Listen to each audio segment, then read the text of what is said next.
Alright guys, welcome to my channel. Wanted to start off by saying that I'm going to try something a little bit different here. I'm going to be doing a video of the top 5 cars that I recommend for like a first vehicle, or maybe even you want to do it as a project car. Something to tinker around with and drive that's still going to be reliable and relatively fun and have a good aftermarket support. Um, I don't have any videos in regard to the Scion FRS today, just because I have no additional parts or anything to install at this time. But I did want to do something kind of informative to help out the community. So the first vehicle I'm going to talk about is the first gen Scion TC. It was 2005 to 2010. These can be had for around $2,000 to $4,000, a little bit more. If you want to get a little bit less mileage on it, or maybe one in a little bit better condition, or maybe it has some different features. There's not a lot of packages on those. 1 year they did, or maybe 2 years they did the spec edition, which didn't have the sunroof. It just had the glass roof. So you're not going to really miss anything if you do that, especially if you plan on modding it. It does have 161 horsepower, 162 torque. That did vary between 2006, 2007. They changed the engine just slightly, and the horsepower went up to 163, I believe. So horsepower and torque's right around that 160 range. 0 to 60, 7.5 seconds, and quarter mile 15.8. It's not a speed demon by any course of the word or anything like that, but it is something that's still peppy and still fun to do. They had a supercharger that was available on those. The supercharger was actually really bad. The bearings would go in it. You could probably get 15, 20,000 miles before you actually had to rebuild it. So the supercharger wasn't recommended. Everybody at that time, back when that was a really big car to get into, they were all everybody was turbocharging them. Naturally aspirated, you're not going to make a lot of power. I know I owned one for about 5 years, and I put about 70,000 miles on it in that time. Got rid of it just over 100,000 miles. Very reliable, no major issues with it. Oil changes, brakes, tires, things like that. Just kind of your basic everyday maintenance items that you're going to do on your car. They are very great when you want to boost them. They respond very well to that. There's not a lot of issues. They have a lower compression ratio as well. You can make 300, 350 wheel horsepower with, a turbo kit, clutch, upgrade your fuel system. And they'll respond pretty well to that. There was a guy on one of the forums back years ago that made about 460 horsepower on the stock internals with E85. So you can make some power on those and still have fun, relatively cheap. You could pick one up for $4,000, drop a turbo kit on it, and the supporting mods and be $10,000 and make 350 to the wheels. So they're a really good car for that. The second car we're going to talk about is actually the second gen Scion XB. It shares the same engine with the TC. The cams are a little bit different. The tuning's a little bit different on those as well, and I'll talk about that here in a second with the horsepower ratings. The costs on those are going to be about $3,000 to $4,000. Granted, everything that I'm searching one website, searching Auto Tempest, which allows me to kind of search other websites as well. As well as all of the 0 to 60 times I'm pulling is from 0 to 60 times.com. So that way I can keep everything as even as possible. All of these as well are going to be searched for with a manual transmission. The TC and the XB are both available with automatics. Actually, all of these will be available except one of them with an automatic transmission if you would prefer that. So the second gen XB costs $3,000 to $4,000. Horsepower rating is going to make about 158. The redline's not quite as high on these, and the torque's the same. 0 to 60 for these, because the transmission is a little bit different. It's geared a little bit differently, and the engine is tuned a little bit differently to 0 to 60 in 7.4, and it still does a quarter in 15.8.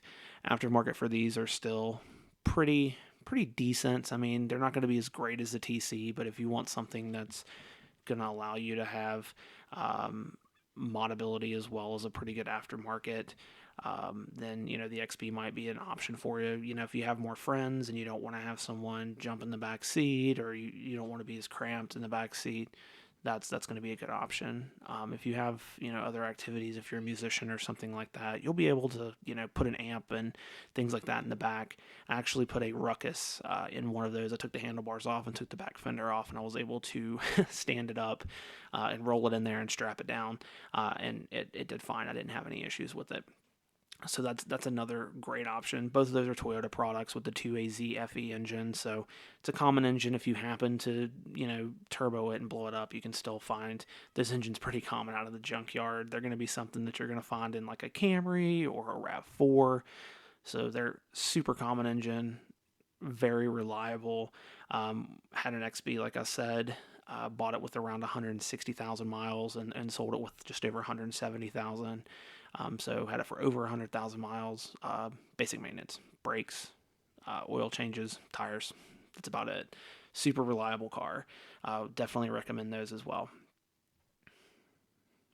The third car that I'm going to talk about is the Civic EP3 SI, which is going to be your 01 to 05 generation of the SI. I think America only got it for 2003, 2004. Those are going to go for right around 5K. They're a Honda, so they're going to be super reliable.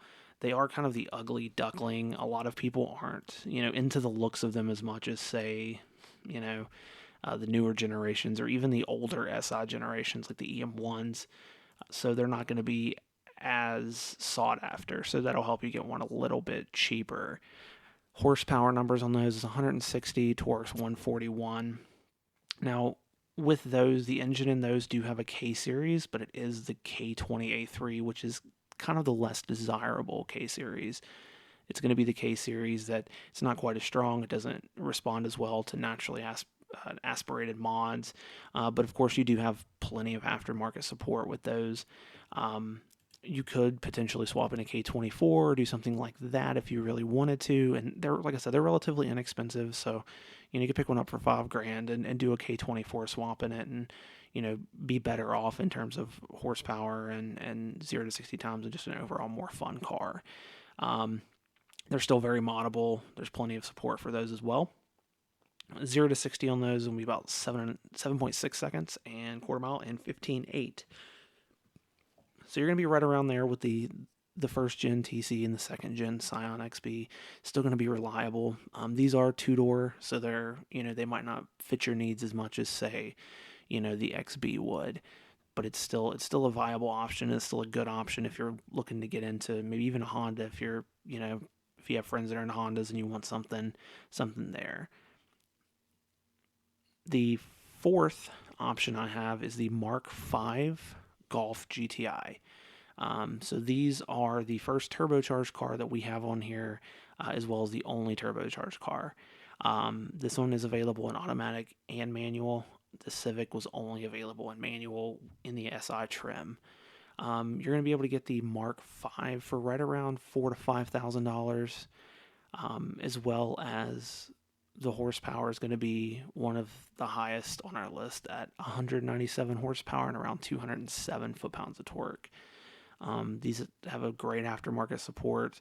There's a lot of information out there in the Volkswagen community. If you have questions, there's plenty of, Volkswagen Vortex is a great example. They've been around forever, and they're going to be able to answer a lot of your questions. They probably even have, some tech articles as well on there for any of your common questions.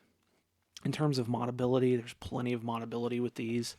One great thing that Volkswagen's the community has done is companies like APR, you can do a flash tune and pick up some significant horsepower with just a flash and a downpipe. You can also do like the KO4 swaps on these and make 300 horsepower pretty easily and relatively inexpensively if that's what you're going for. Stock trim, these will do 0 to 60 in 6.4 seconds and do a quarter mile in 14.9. Once again, all of these cars are not going to be speed demons. You're not going to have a McLaren for under $5,000, but they all have potential that you can build a nice, fun, quick car. With the Volkswagens, you are going to have the typical Volkswagen issues. The electrical issues is kind of the main thing with them. The Mark Vs with this particular generation, when you get to modding them, you have to do the high pressure fuel pump, which does, it is kind of expensive to upgrade that, but it will allow you to get into higher horsepower numbers. Clutch, you'll of course have to upgrade. Volkswagens aren't known for holding a ton of torque on their stock clutches, but it is something to get you started out there. And the last and final car that I'm going to talk about, which is an American car, will be the Mustang GT, the new Edge.